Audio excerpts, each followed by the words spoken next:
무엇이 여러분을 이끌고 있습니까? 다시 말할까요? 무엇이 나를 움직이고 있는가? 너무 철학적 질문 같죠? 우리는 그냥 같지만 사실은 우리 안에 있는 그 무엇이 오늘 교회 가야지 하고 해서 교회 온 거예요. 아니 그냥 뭐 주일이면 교회 가야지 하고 오신 분도 있지만, 그러나 그 안에는 내가 의식하든 의식하지 못하든 뭔가 내 안에서 나를 이끌고 나를 이렇게 지배하는 그 무엇이 있습니다. 오늘 하루도 그렇고요. 또 어떤 일을 하거나 어떤 일을 결정할 때도 내가 이렇게 하겠다 저렇게 하겠다 하는 그 안에 뭔가 이끌고 있는 나의 생각과 나의 결정을 주도하는 그 무엇이 있습니다. 누구든. 목사님 저는 그냥 대충 하는데, 대충 해도 그 안에 뭐가 있어요, 여러분. 예를 든다면 같은 일, 이제 이걸 갖다가 동기라고 합니다. 동기, 모티브, 동기. 내 안에 무슨 동기가 움직여서 오늘은 내가 산에 가야 되겠다. 어떤 동기가 내 마음을 주장해서 오늘은 그냥 걸어야지. 동기가 우리의 마음속에 막 감동을 해서 오늘은 그냥 자빠지 자야 되겠다. 어떤 동기가 내 안에서 야 너 오늘 그렇게 해서 내가 누굴 만나기도 하고 저 사람은 인사 잘 모르는데 그래도 마음에 어떤 동기가 움직이니까 가서 인사하기도 하고, 돌아보면 나를 지배하고 나를 컨트롤하는, 조종하는 그 무엇이 있습니다. 그것을 동기라고 합니다. 여러분, 같은 일을 해도 다른 동기일 수 있습니다. 예를 들어서 막 아침에 가서 열심히 회사에 가서 막 청소하고 열심히 업무를 보고 이러는 사람 두 사람이 똑같이 있는데, 한 사람은 얼른 마치고 집에 가서 놀라고 열심히 하는 사람이 있고, 한 사람은 내가 이렇게 해서 내게 맡긴 사명을 감당하고 이 회사가 잘 되도록 내가 애써야지 하는 동기로 할 수가 있습니다. 같이 움직이는 그 삶 속에 뭐가 움직이는가, 이게 참 중요합니다. 왜냐하면 이 동기는 우리의 미래를 열어주고 미래를 결정하기 때문입니다. 뭐 어릴 때 공부 많이 하라 소리 기따갑게 들었지만, 그렇게 해서 내 마음에 또 공부를 해야 되겠구나, 내가 공부해야 내가 인생다운 인생을 살겠구나라는 마음의 동기가 부여가 되면, 야 제발 좀 쉬라, 좀 먹고 자야지, 왜 밤새 밤새 공부만 하냐, 이런 소리 들어보셨죠? 다 듣는 거 아닙니까? 그랬구나. 그런 동기가 있는 사람은 그렇게 삶이 드러나고 그 동기로 인하여 그 미래가 결정이 돼요. 여러분, 신앙생활도 마찬가지입니다. 오늘 교회 왔고 우리가 신앙생활하고 열심히 하는 사람들 가운데 내가 열심히 신앙생활 해가지고 내가 복받아야 되겠다라는 동기로 열심히 하는 사람이 있습니다.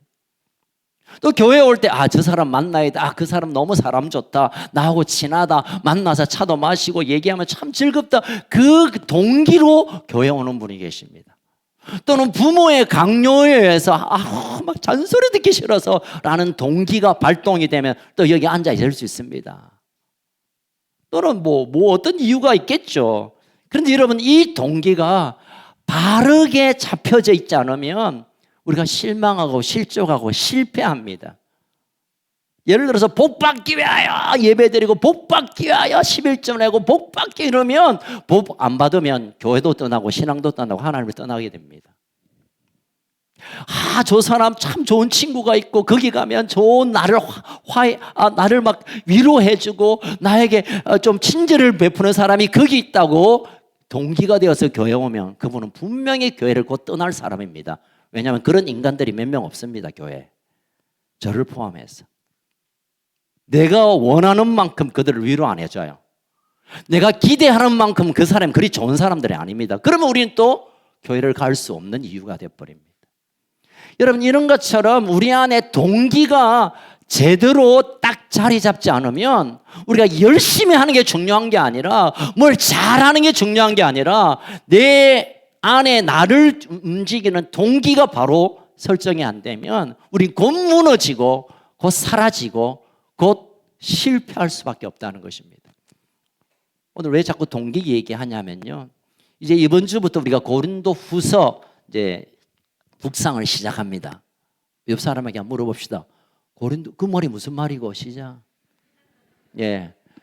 우리 큐티집이 이제 이번 주부터 고린도후서가 시작돼요. 지난주 이제 철학기 마치고 그래서 오늘부터 또 이제 고린도후서를 이제 말씀을 나누다 보니까 오늘 본문이 사도 바울의 동기에 관해서 너무 분명하게 말씀하신 게 있었어요. 그래서 오늘 동기 얘기하는 거예요. 여러분 고린도후서 5장 14절부터 17절이 오늘 본문입니다. 한번 같이 펴놓고 무엇이 사도 바울을 그렇게 움직이게 했는가? 14절부터 17절 시작. 그리스도의 사랑이 우리를 강건하시는도다. 우리가 생각하건대 한 사람이 모든 사람을 대신하여 죽었은즉 모든 사람이 죽은 것이라. 그가 모든 사람을 대신하여 죽으심은 살아있는 자들로 하여금 다시는 그들 자신을 위하여 살지 않고 오직 그들을 대신하여 죽었다가 다시 살아나신 이를 위하여 살게 하려 함이라. 그러므로 우리가 이제부터는 어떤 사람도 육신을 따라 알지 아니하노라. 비록 우리가 그리스도도 육신을 따라 알았으나 이제부터는 그같이 알지 아니하노라. 그런즉 누구든지 그리스도 안에 있으면 새로운 피조물이라. 아멘. 아멘. 자, 우리 고린도후서 얘기를 잠깐 또 나누겠습니다. 여러분 고린도 전서는 사도 바울이 고린도 교회를 향하여 교리적인 것, 부활이 어떠하고 또 우리가 구원받는 교리의 얘기가 많아서 조금 점잖고 형식에 갖추었지만 고린도후서는 개인적인 편지입니다. 왜 개인적인 편지냐면 사도 바울 자신을 변호하고 자신을 얘기를 솔직히 드러내는 얘기입니다. 왜 그랬냐면요, 사도 바울이 고린도 교회를 개척하고 잠깐 나가 있는 동안에 이 거짓 교사들이 들어와 가지고 야, 그 바울이 전한 거 그 복음 제대로 아니야. 바울 보니까 꾀죄죄하고 말도 떠듬떠듬하고 좀 못생겼고 뭐 그러니까 스마트하게 폼 잡고 온 거짓 교사들이 와서 야, 그 사람 말 그거 다 들 거 아니야. 다 들 거 아니야 하다가 그건 틀린 복음이야. 내 말 믿어야 복을 받아. 이러면서 이 고린도 교회 성도들이 살짝 마음이 가버렸습니다. 맞네. 이 바울보다 거짓 교사들이 폼도 잘생겼고 말도 잘하고 설교도 잘하고 폼도 나고 맞네. 그렇다면 바울이 전한 복음도 가짜 아이가? 사도가 자기가 사도라는데 아니 자기가 사도가 맞냐? 이분들은 유명한 사람 추천서를 가지고 오는데 바울은 추천서도 안 가져왔네. 맞네. 바울이 전한 복음도 바울도 가짜구나라는 생각에 이 고린도 교회 성도들이 딱 길을 열어버렸어요.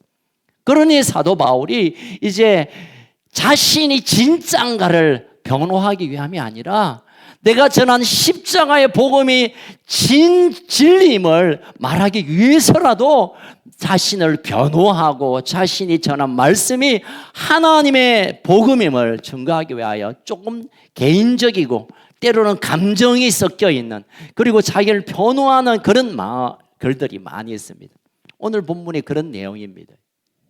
자, 결국 여러분 사탄이요 한 사람을 딱 꺾기 위해서는 마음을 또 꼬집어 놓으면 됩니다. 야, 봐라. 저 사람 네 사랑한다 하지? 아니다. 이러면 맞네. 전에부터 눈빛이 다르더만.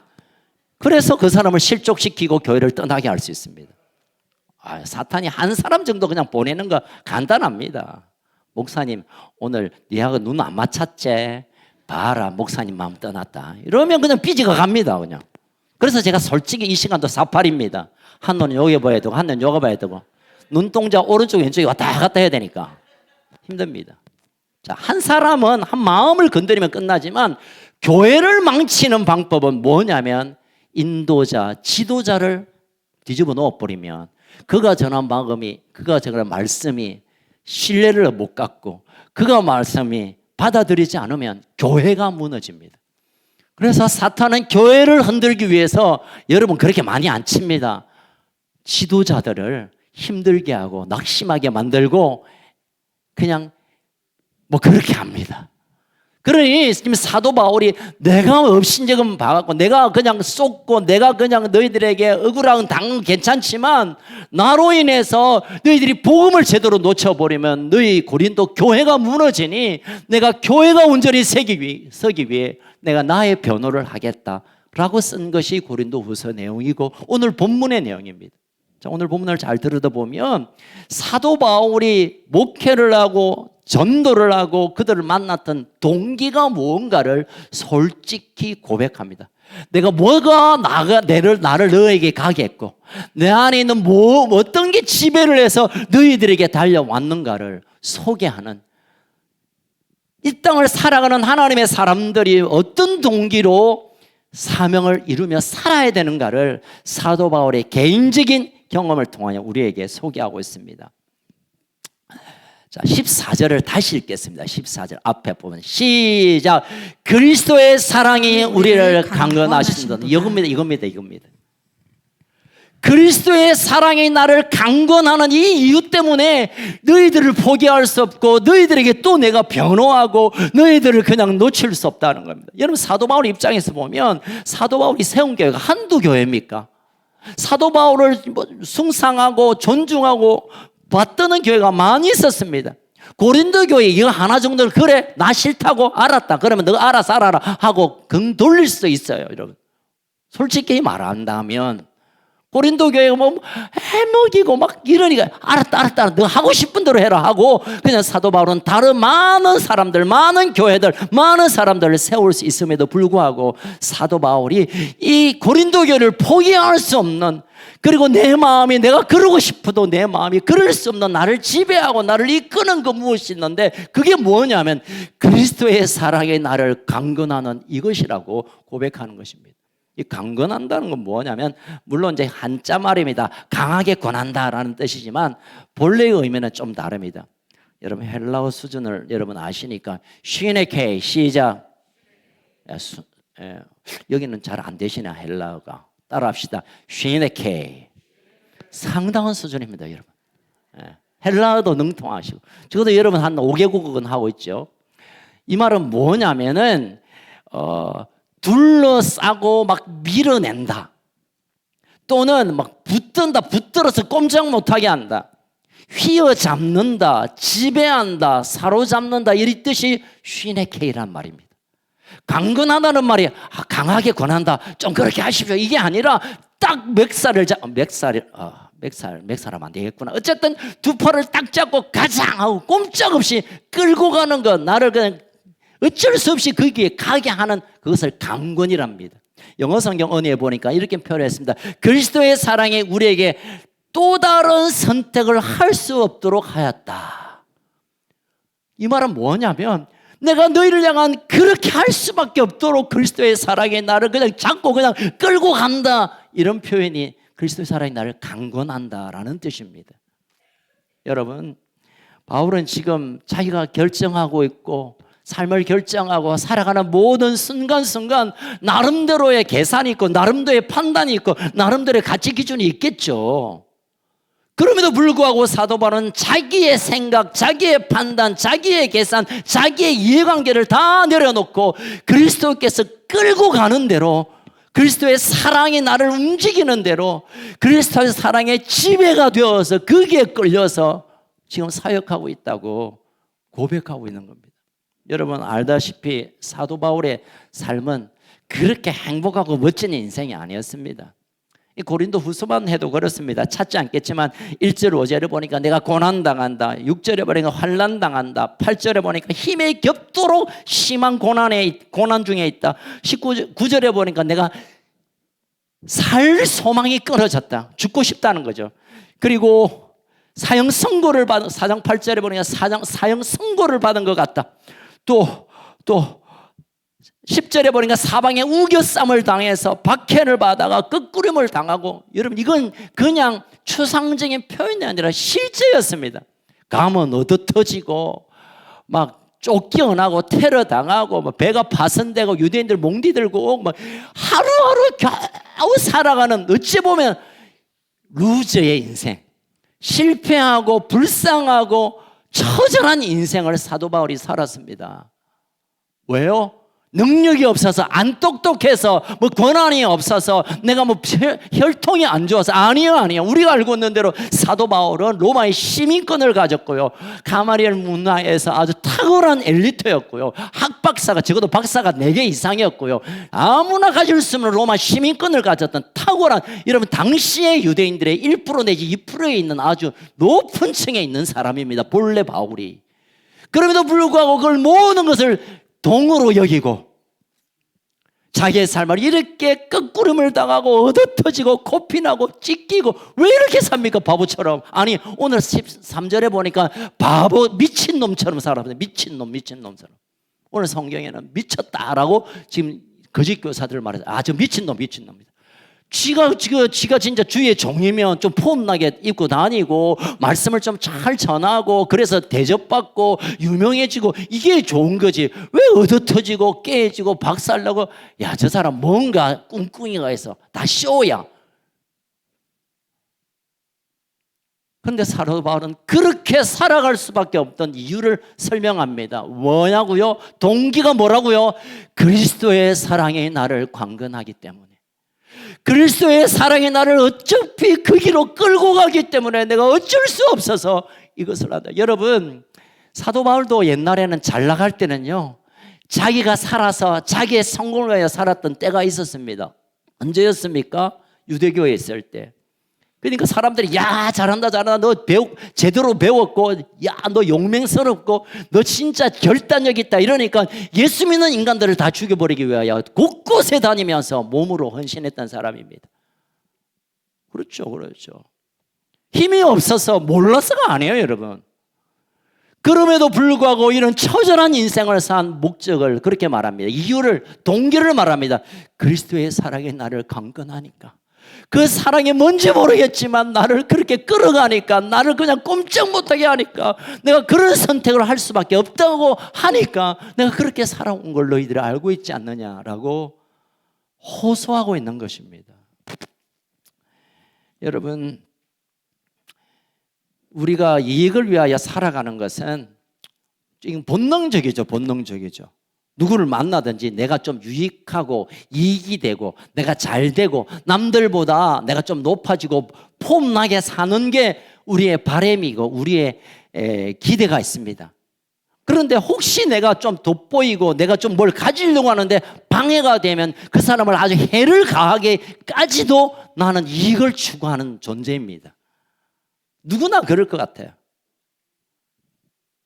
그런데 사도 바울은 그 모든 영광, 그 모든 이익을 던져버리고 이런 비참한 인생을 산 동기를, 그리스도의 사랑, 이 사랑을 내가 어찌할 수가 없다.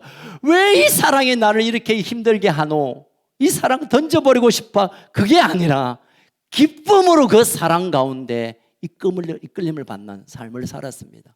오늘 짧은 이 14절과 17절에 보면 그리스도의 사랑이 강건한데 사도 바울에게 있어서 그 사랑이 도대체 무언가를 잠깐 설명해 주고 있습니다. 다시 말하면 사랑의 방법이 뭐고 사랑의 목적이 뭐고 사랑의 결과가 뭔가를 오늘 사도 바울이, 그 사랑의 강건함을 경험했던 바울이 우리에게 소개해 주고 있습니다. 첫 번째로 사랑의 방법입니다. 14절 다시 읽겠습니다. 14절 시작. 그리스도의 사랑이 우리를 강건하시는도다. 우리가 생각하건대 한 사람이 모든 사람을 대신하여 죽어선정 모든 사람이 죽은 것이다. 예. 사도 바울에 있어서 그리스도의 사랑을 생각하는 그 방법이 뭐냐면 십자가의 죽으심입니다. 예수님의 십자가 죽으심이 내 인생을 끄는 그 무엇이 되었다. 이게 뭐 좀 이해하기 힘든 거죠. 그런데 사도 바울에게 있어서 그 인생을 이끄는 그리스도의 사랑이 동기인데 그 동기가 뭐 어떻게 이루어졌냐 하면 나를 위하여 대신 죽어주신 그분의 십자가가 나를 이 사랑에서 떠나지 못하게 했다라고 고백하는 것입니다. 오늘 중요한 단어가 14절에 보면 대신이란 말이에요. 대신하다. 여러분, 이 대신하다를 너무 좀 복잡하게 설명하기 전에 예를 들어서 우리 이제 몇 분이 식사하러 갑니다. 이렇게 이제 우리 장로님들 식사하러 갔는데 또 이제 이 식사할 때마다 좀 성질 급한 분이 우리 김종원 장로님입니다. 버뜩 일어나고 계산해 버립니다. 너무 사랑이 많으신. 그러니까 김 장로님이 딱 계산해 버리면 내가 먹은 거 내고 밥값을 내가 내야 되는데 저분이 대신 내었기 때문에 나는 더 이상 그 값을 지불하지도 않아도 됩니다. 예수님의 십자가 사건이 바로 이 대신이란 단어와 흡사합니다. 아니, 그것을 그대로 드러내고 있습니다. 이 대신이란 말은 지금 사도 바울이 말하고 있는 대신은 내가 죽어 마땅한 존재임에도 불구하고 그분이 죽으심으로 나의 더 이상 죽음으로부터는 더 이상 걱정이 없다. 다시 내가 밥값을 낼 이유가 없는 거지. 장로님 내셨으니까. 그분이 내 십자가에서 나를 대신하여 죽었으니까 나의 죽음은 이제 더 이상 내 인생과 없는 이 사랑을 기억하니까 내가 분명히 죽는데 내가 죽어야 되는데 아직 죽어 있고 죽어 가고 있는 인생인데 그분이 그 죽음을 가져가고 나에게 그분의 생명을 주셨다는 이것이 사도 바울에게서는 사랑으로 받아들이기 시작했습니다. 이게 교리가 아니고요. 이게 어떤 이론이 아니고 이 교과서가 아니라 실제입니다. 실제입니다. 여러분 저도 죽고 장님들 죽고 권사님들 죽고 다 죽어요. 영원히 죽어요. 영원히 죽어. 영원히 죽을 때 끔찍한 영원히 죽음을 예수님이 대신 가져가 버린, 그리고 그 죽음을 가져갈 뿐만 아니라 그분의 생명을 우리에게 주신 이 대신 주신 이 사랑이 그를 꼼짝 못하게 하는, 이 사랑에 꼼짝 못하게 하는 방법이 된 것입니다. 아멘. 여러분 혹시 예수님이 나를 위하여 십자가에 대신 죽으신 이 사실이 관계없는 분이 혹시 있을지 모르겠습니다. 사도 바울은 그의 죽음을 대신 죽어주신 예수님의 사랑 때문에 그렇게 살았다 하는데, 나는 예수님이 나를 위하여 돌아가신 것이 상관없다면 오늘 설교는 여기서 끝이 나야 합니다. 더 이상 설교를 들을 필요가 없습니다. 사랑하는 우리 가족 여러분, 예수님이 우리를 위하여 대신 죽으셨다는 이 대신이란 말은 우리 인생 통틀어 모든 것을, 저주를, 죽음을, 그 끔찍한 저주의 모든 것을 하늘의 것으로 바꾸는 이 일을 나에게 하셨다는 사실을 믿음으로 붙드시길 주의 이름으로 축원합니다. 여러분, 예수님이 스스로 이 땅에 오시면서 내가 왜 왔느냐라고 하신 말씀이 있습니다. 마태복음 20장 28절 시작. 인자가 온 것은 섬김을 받으려 함이 아니라 도리어 섬기려 하고 자기 목숨을 많은 사람의 대속물로 주려 함이니. 여러분, 인자는 Son of Man, 사람의 아들이라는 뜻인데 이것은 구약에서 메시아를 가르치는 말입니다.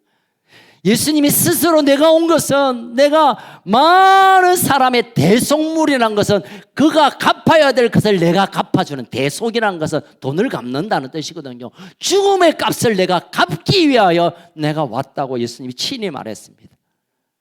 그리고 예수님 오시기 700년 전에 하나님께서 하나님의 사람 이사야를 통하여 예수가 이 땅에 오면 그가 해야 할 일을 이렇게 말씀했습니다. 이사야 53장 4절에서 6절 시작. 그는 실로 우리의 질고를 지고 우리 슬픔을 당하였거늘 우리는 생각하기를 그는 징벌을 받아 하나님께 맞으며 고난을 당한다 하였노라. 5절. 그가 찔림은 우리의 허물 때문이요 그의 상함은 우리의 죄악 때문이라.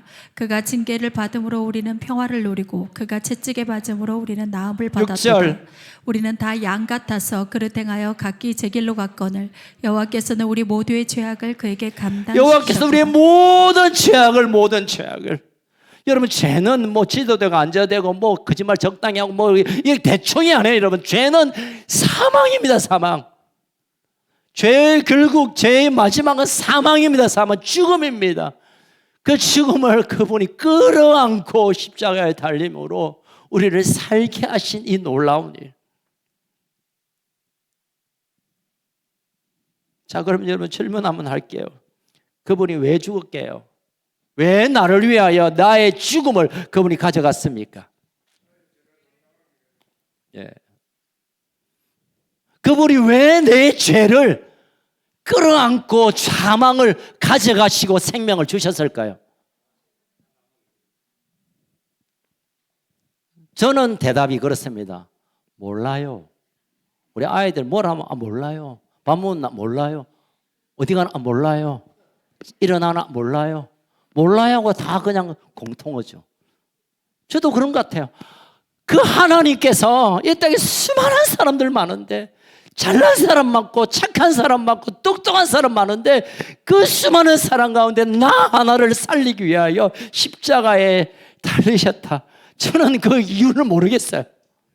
진짜 모르겠어요. 나를 왜 그렇게, 내가 뭘 그렇게 잘났다고, 내가 뭘 쓸 수 있다고, 내 같은 걸 위하여 십자가에 달리셨다. 저는 몰라요. 솔직히 저는 몰라요. 100번을 몰라도 저는 몰라요. 그러나 분명한 것은 몇 분이 대답한 대로, 나는 그게 이해가 안 되지만, 내가 참 도무지 내가 머리가 좁고 깨달음이 없어서 그런지 몰라도 성경이 그렇게 말합니다. 너를 사랑해서. 그 사랑이 뭔지 모르겠지만 그냥 나를 사랑한다는 그 이유 하나 때문에 나의 죽음을 가져가시는 이 놀라운 일을 사도 바울은 경험했기 때문에, 사도 바울은 그것을 실제로 믿음으로 취했기에 그 사랑에 의해서 살 수밖에 없다고 우리에게 고백합니다.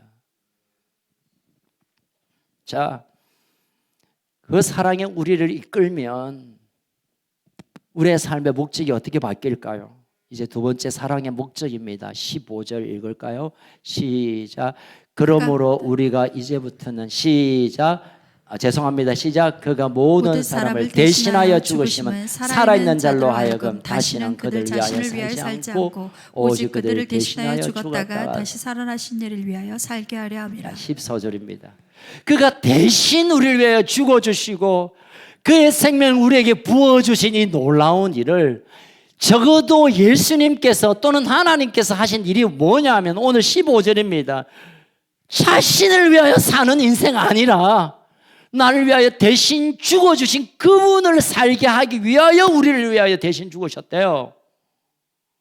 우리는 대속, 구원, 십자가 하면 나 천국 가려고, 내 죄를 없애려고 하나님께서 나를 사랑하셔서 십자가 예수님을 달게 하셨으니 이제 나 천국 가겠나? 할렐루야, 놀렐루야. 그것은 그냥 초보적인 유치부에서 그렇게 말해야 됩니다. 그러나 사도 바울은 적어도 그 경험을 한, 나의 죽음을 대신하여 값없이 그 생명을 주신 이유가 뭘까라고 묵상하니까 15절, 내 육신으로 살지 않고 나 자신을 위하여 살지 않고 내 이익을 위하여 살지 않고 나를 위해 죽어주신 그분을 위하여 살기 위해서, 그런 인생을 살도록 하기 위하여 우리에게 이 놀라운 십자가의 복음을 주셨다는 것입니다. 아멘. 그리스도의 사랑의 목적은 그분을 위하여 살아가기 위해. 할렐루야. 여러분, 자신을 위해 사는 거 모두가 합니다. 누가 뭐 말해주거나 가르치지 않아도요, 누구나 자신을 위하여 삽니다. 아이들 한번 보십시오. 야, 뭐 과자 먹자 하면 일단 하나 쥐고 하나 입에 집어넣고 하나 또 쥐고, 안 드러나는 발을 사용해서라도 막 뒹굴고 막 이렇게 합니다. 부모가 야, 과자가 오면 일단 입에 하나 털어넣고 양손 쥐고 온몸으로 가져라, 아무도 말해주지 않았는데, 여러분, 이 아이들의 얘기만 그렇습니까? 이 땅을 사는 그냥 살아가는 인생을 보면 어떻게든 내가 유익하게, 내가 좀 폼나게, 내가 좀 높아지게, 내가 좀 인정받게, 내가 좀 칭찬받게, 내가 이걸 위하여 달려가잖아요.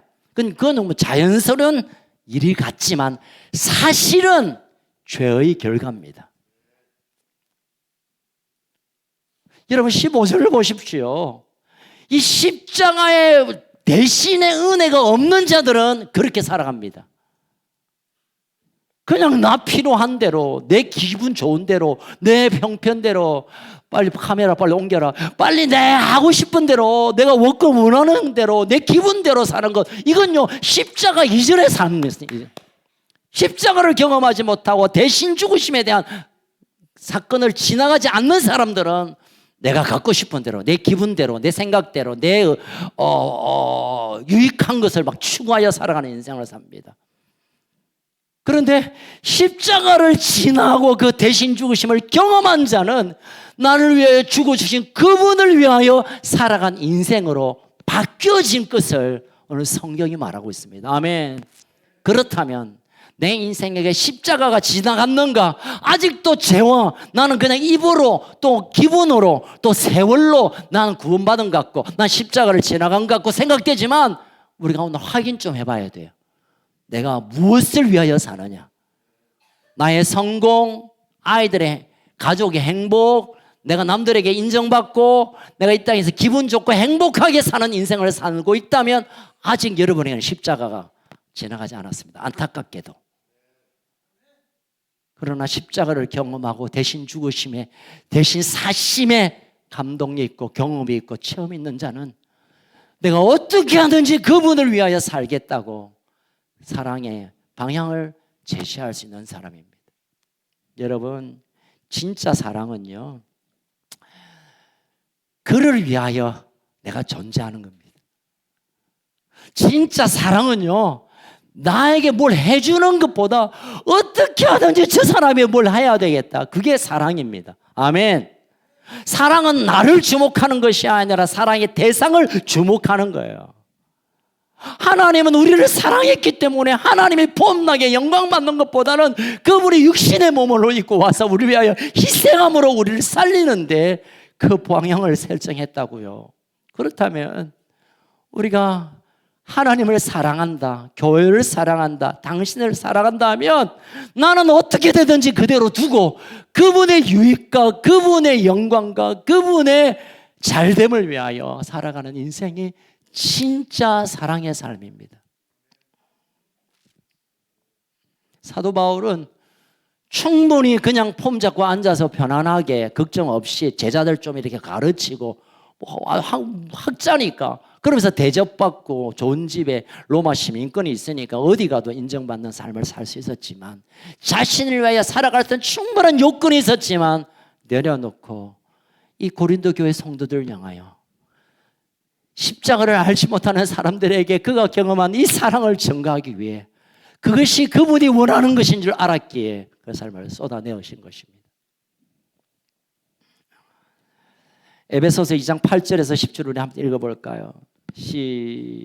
에베소서 2장 8절에서 10절 시작. 너희는 그 은혜를 인하여 믿음으로 말미암아 구원을 받았으니 이것은 너희에게 난 것이 아니요 하나님의 선물이라. 행위에서 누구든지 자랑하지 마. 10절 시작. 우리는 그가 만드신 바라 그리스도 예수 안에서 선한 일을 위하여 지으심을 받은 자니 이런 하나님이 전에 예배하사 우리로 그 가운데서 행하게 하려 여러분 하십니다. 우리는요 하나님의 선한 일을 위하여 지으셨어요. 우리가 이 땅에 잘 먹고 잘 살기 위하여 하나님 우리를 지으신 게 아니라 우리가 이 땅에서 폼나게 사는 걸 위하여 우리를 지으신 게 아니라 그분의 아름다운 일, 그분이 원하시는 사랑과 섬김과 그분을 높이는 일을 위하여 우리가 지어졌어요. 세상에서는 그렇게 말합니다. 인생의 주인공은 너야 너, 나야 나, 핑미 나 기쁘면 그만이지 뭐, 나 좋으면 그만이지 뭐. 그건 철저히 사단이 우리에게 속삭이는 많은 길입니다.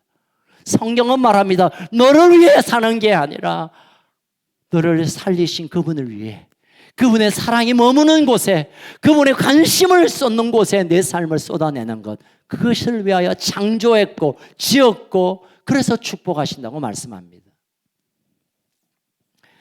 로마서 14장 7절에서 9절을 읽을까요? 시작. 우리 중에 누구든지 자기를 위하여 사는 자가 없고 자기를 위하여 죽는 자도 없도다. 우리가 살아도 주를 위하여 살고 죽어도 주를 위하여 죽나니 그러므로 사나 죽으나 우리는 9절 이를 위하여 그리스도께서 죽었다가 다시 살아나셨으니 곧 죽은 자와 산 자의 주가 되려 하심이라. 그리스도의 사랑에 우리를 이끄시고 그 이끄시는 사랑 가운데서는 그분이 기뻐하는 일, 그분이 원하는 일, 그분의 관심이 있는 곳에 우리의 삶이 맞추어질 때 하나님이 붙드시는 인생, 하나님이 책임지는 인생을 살아갈 수 있을 줄로 믿습니다. 자, 마지막으로 그러면 이 사랑을 경험하고 이 사랑으로 산다면 우리의 삶의 결과 어떻게 실제로 그 사랑이 나타날까요? 우리 16절에서 17절 읽겠습니다. 시작. 그러므로 우리가 이제부터는 어떤 사람도 육신을 따라 알지 아니하노라. 비록 우리가 그리스도도 육신을 따라 알았으나 이제부터는 같이 알지 아니하노라. 그런즉 누구든지 그리스도 안에 있으면 새로운 피조물이라. 이전 것은 지나갔으니 보라 새 것이 되었다. 아멘. 여러분 16절의 키워드는 이제는 그것이 두 번이나 반복하고 있습니다. 이제는 우리 경상도 말하면 인자는 좀 과거에는 그렇게 살았다 치자 그래. 네 마음대로 네 기분대로 네 머리팍대로 살았지만 이제는 그 구원을 경험했고 하나님의 사랑을 경험했고 하나님 우리를 붙드신다고 한다면 이제는 이 말은 뭘까요? 좀 삶의 변화가 우리에게 일어나야 된다는 겁니다. 예전에 살았던 방식들을 던져야 됩니다. 예전에 살아왔던 붙들고 있던 것을 던져야 됩니다. 그리고 이제는 새롭게 우리가 붙들고 새롭게 가야 할 곳이 있습니다. 그것이 무엇이냐면 새로운 피조물로의 삶입니다. 아멘.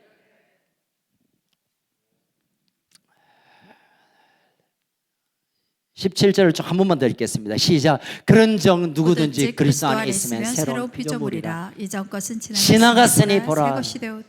하나님이 날마다 우리에게 새 것을 주십니다. 날마다 새로운 일을 행하십니다. 날마다 새로운 복을 주실 것입니다. 새로운 역사를 일으킬 것입니다. 그러나 그것을 보고 취하는 사람은 이전 것을 버리는 자입니다.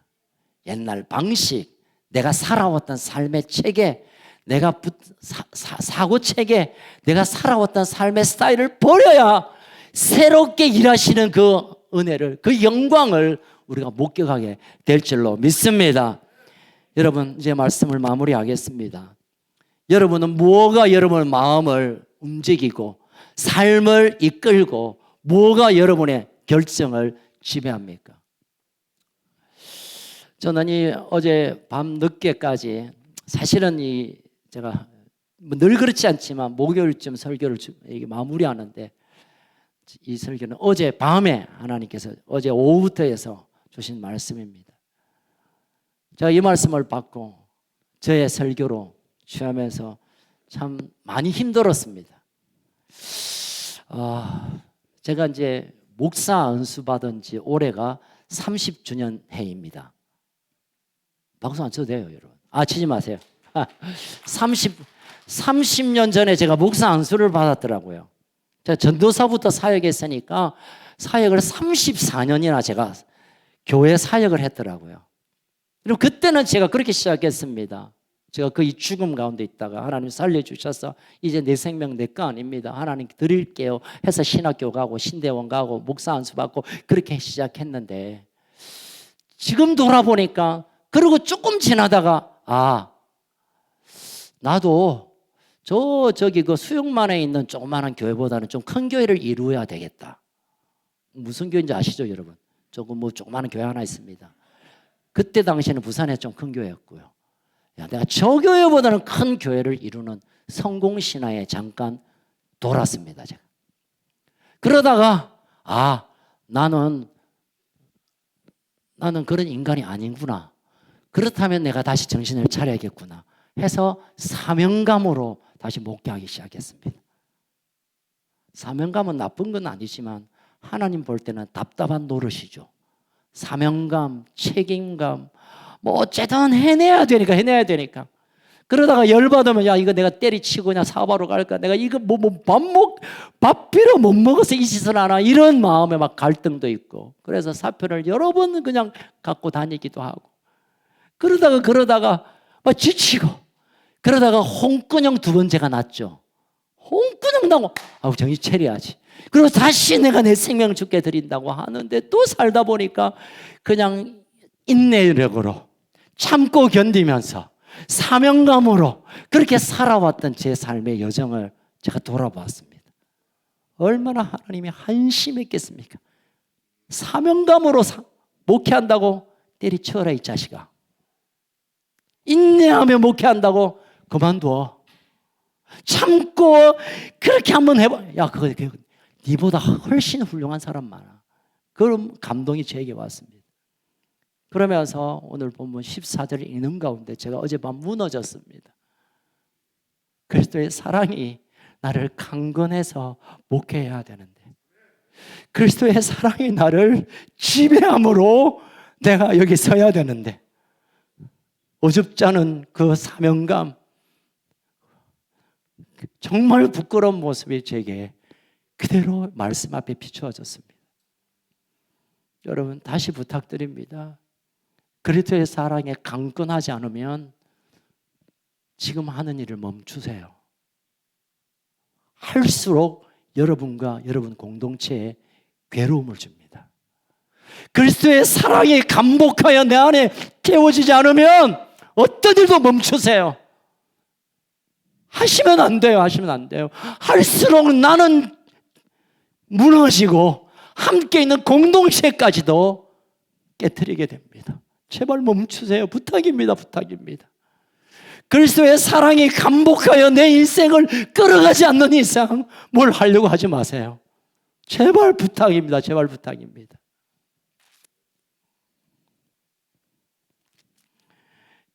왜 함께 복음을 위하여 수고하고 애쓰다가 싸움이 일어나나요?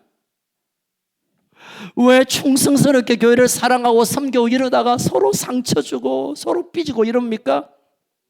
왜 남편과 아내가 그렇게 원수가 되어 있습니까? 왜 다른 사람을 그렇게 용서하고 용납을 못하고 있습니까?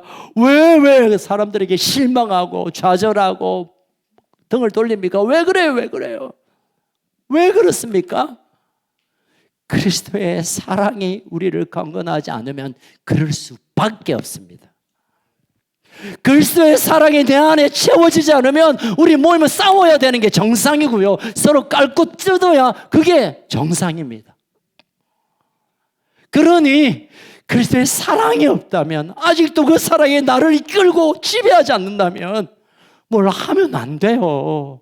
멈추셔야 돼요. 여러분, 나를 움직이고 있는 게 무엇인지를 우리가 스스로 좀 돌아봐야 됩니다. 저 사람 말이야, 저 사람 하지 말고 내 안에 진짜 그리스도의 사랑이 나를 이끌고 있는지, 내 생각과 온 삶에 그리스도의 사랑이 덮여져 있는지. 마지막에 한 얘기를 하고 마칠게요. 한때 높이 날기를 원하는 연이 있었습니다. 연, 카이트, 연. 방패연 뭐 그런 연이 있죠. 그래서 연이 높이 바람이 부는 그 언덕에서 연줄에 달려 연이 점점 올라갑니다. 올라갈수록 이 연이 생각할 때, 이야, 이런 세상이 있나? 저 땅 밑에서는 이 종종아말 이만한 내 인생이 아니겠구나, 연생이었는데 이렇게 올라 보니까 그 큰 집이 코딱지만하고 나를 잡고 있는 사람이 별로 보이지도 않고 너무너무 좋은 거예요. 야, 내가 더 높이 올라가고 싶다. 그런데 문제는 그 연줄이 나를 붙들고 있어서 내가 더 올라갈 수 없어요. 제발 저 연줄이 끊어졌으면 내가 이 창공을 마음껏 헤치며 날아가는 그 행복한 꿈을 꾸고 있습니다. 그러다가 바람이 더 불고 연줄이 끊어져 버렸어요. 그러니까 이 연이 할렐루야 안 하겠구나. 이야, 이제 내 세상 하면서 막 하늘을 나르다가 뒤집어지다가 떨어지다가 저 구석에 그냥 처박혀서 찢어져 버렸어요. 연이 이렇게 된 이유가 뭘까요? 연줄이 끊어진 거예요.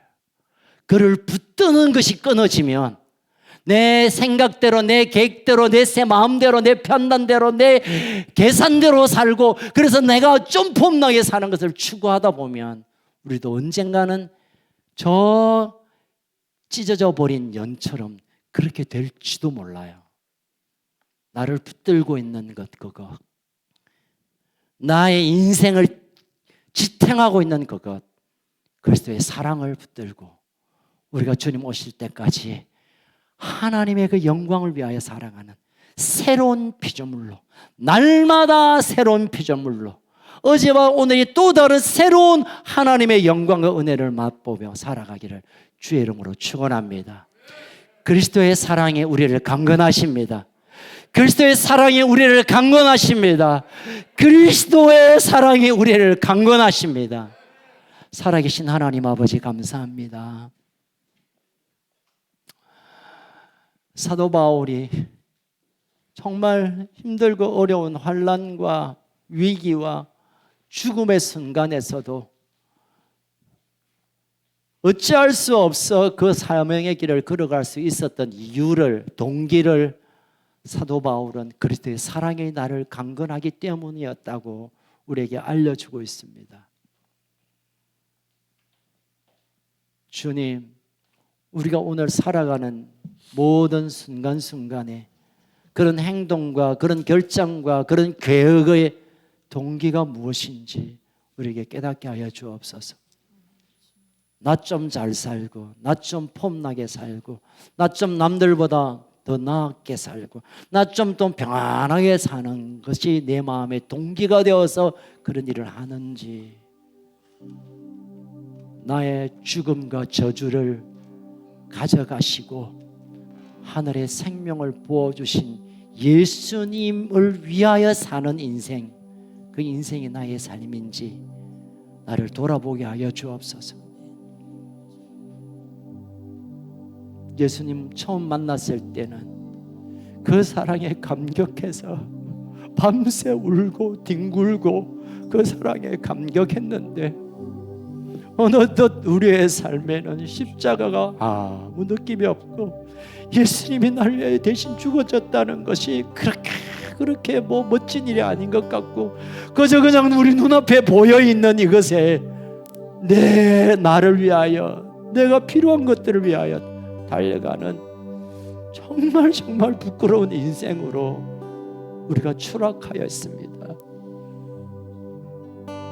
이 땅의 상황이 어려워서 어렵기도 하지만, 경제가 어려워서 어렵기도 하지만, 이 세상의 어려움 가운데 처하기 때문에 내가 자연적으로 어렵기도 하지만, 정말 우리의 인생이 지치고 고나고 깨어지는 것은 나를 움직이는 것이 내가 아니라 그리스도의 사랑이어야 될 텐데, 그리스도의 사랑이 내 심장을 움직이고 내 생각을 움직여야 될 텐데, 아직도 내가 나를 위하여 살아가는 이 아픔이, 이 절망이 우리에게 남아 있습니다.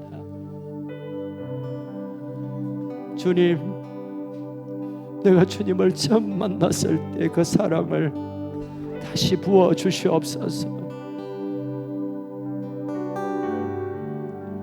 죄의 결과로 내가 죽어 마땅한 존재임에도 불구하고 그 끔찍한 죽음을 주님이 가져가시고 하늘에 영원한 생명을 주신 이 놀라운 사랑, 가슴에 새기고 또 새기고 그것을 붙들고 그것이 이끄는 대로 살아가는 삶이 되게 하여 주시옵소서. 그리스도의 사랑이 나를 이끄는, 그리스도의 사랑이 강건하는, 그리스도의 사랑이 나를 그렇게 살게 하는 그리스도의 삶을 살게 하여 주시옵소서. 우리는 입술로 그리스도인이라고 말하지만 그리스도와 상관없는 우리의 가짜 그리스도인, 이제 여기에서 진짜 그리스도인으로 우리가 새롭게 태어나게 하여 주옵소서. 이전 것은 지나갔으니 보라 새 것이 되었던 새로운 피조물로 우리의 인생이 다시 살아나게 하여 주시옵소서.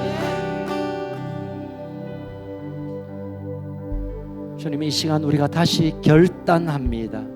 결정합니다. 이 이후로는 나를 위하여, 나의 유익을 위하여, 또 내가 생각하고 내가 계획하고 내가 꿈꾸는 일을 위하여 사는 인생이 아니라 그리스도의 사랑이 나를 움직이고 그리스도의 그 놀라운 사랑이 나를 지배하고 그 예수의 마음이 나를 이끄는 그런 삶을 살기로 오늘 결정하겠습니다. 성령님, 우리에게 오셔서 성령님께서 이 사실을 깨닫게 하시고 감동케 하시고 우리를 그렇게 세워 주시옵소서.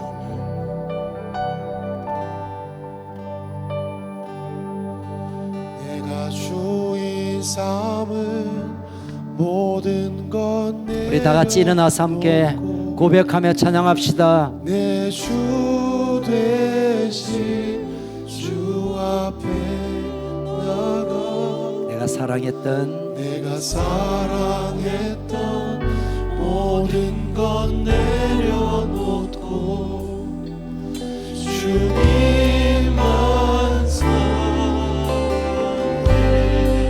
다시 고백합시다. 내가 주의 삼은 모든 것 내려놓고 내 주 대신 주 앞에 나가 내가 사랑했던 모든 것 내려놓고 주님만 사랑해. 주 사랑 거친 풍랑에도 깊은 바다처럼 나를 잠잠케 해. 주 사랑 내 영혼에 와서 그 사랑 위에서 주 사랑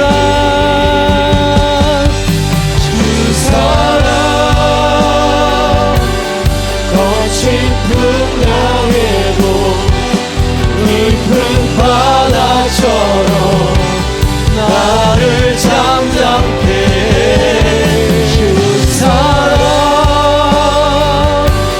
내 영혼의 반석 그 사랑 위에서 우리가 함께 결단하며 우리의 목소리로 기도하며 나아갑시다. 주님, 나 자신을 위한 삶을 이 시간 깨뜨립니다.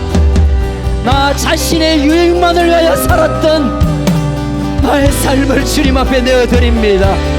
사랑과 은혜에 합당한 삶을 살기로 결정합니다. 그리스도의 사랑으로 나를 강건하여 주시옵소서. 우리 주여 외치고 기도합시다. 주여, 하나님의 사랑이 나 자신 십자가의 길을 그리스도의 사랑이 나를 감동케 하옵소서. 여자의 삶을 그리스도의 사랑을 내게 보여주시오. 예수님 당신을 위해 살기 원합니다. 조롱하는 소리와 아버지, 나를 불쌍히 여겨주옵소서. 불쌍히 여겨주옵소서.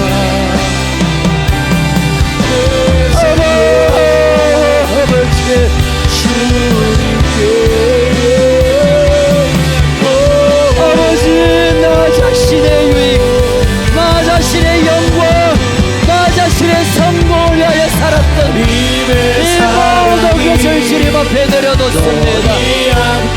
하나님, 나를 살려주셨는데, 나를 살려주셨는데, 그 사랑으로, 그 사랑으로, 그 여자의 삶을 살기에게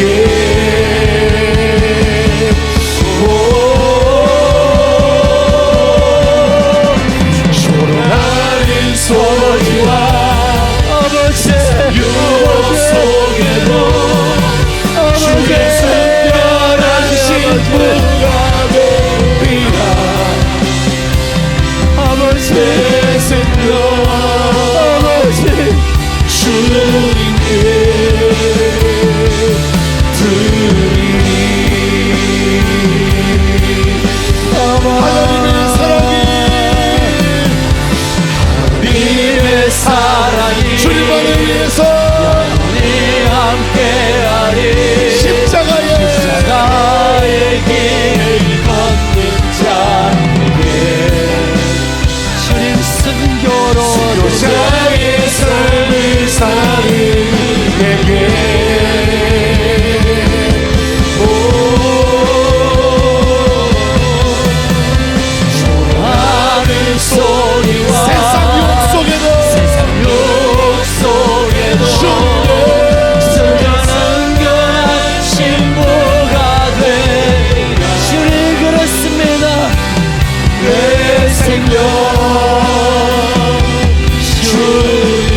하나님, 더 이상 나의 인생이 내 것이 아님을 고백합니다. 나의 재정도, 나의 시간도, 나의 가정도, 나의 사업도, 나의 모든 것도 내 것이 아님을 주님 앞에 고백합니다. 주 예수 그리스도의 나라와 영광을 위하여 내 삶을 살아드리는 그리스도의 강건함으로 살아가는 하나님의 복된 삶을 살게 하여 주옵소서. 우리의 생명 되신 주 예수 그리스도의 그 크신 은혜와 우리를 사랑하시되 끝까지 사랑하시는 하나님 아버지의 그 놀라운 사랑과 성령님의 유로하시고 교통하시고 충만케 하시는 그 역사가 하루를 살더라도 나를 살리기 위해 죽음 가운데 높여 들으신 그리스도를 위하여 살기로 결정하는 우리 사랑하는 큰 숫가족들 모리모리 위해, 특별히 우리 다음 세대를 위해 코로나로 어려운 경제로 인하여 고통당하는 우리 대한민국 사랑하는 우리 민족 결의 위에, 북쪽에 있는 우리 사랑하는 동포들 2300만 우리 국민들 위해 생명을 다하고 모든 삶을 내어드리며 바울처럼 그렇게 살아드리는 열방의 우리 선교사님들 머리머리 위에 지금으로부터 영원토록 항상 함께 있을지어다. 아멘. 우리 하나님께 영광의 박수 올려드립시다.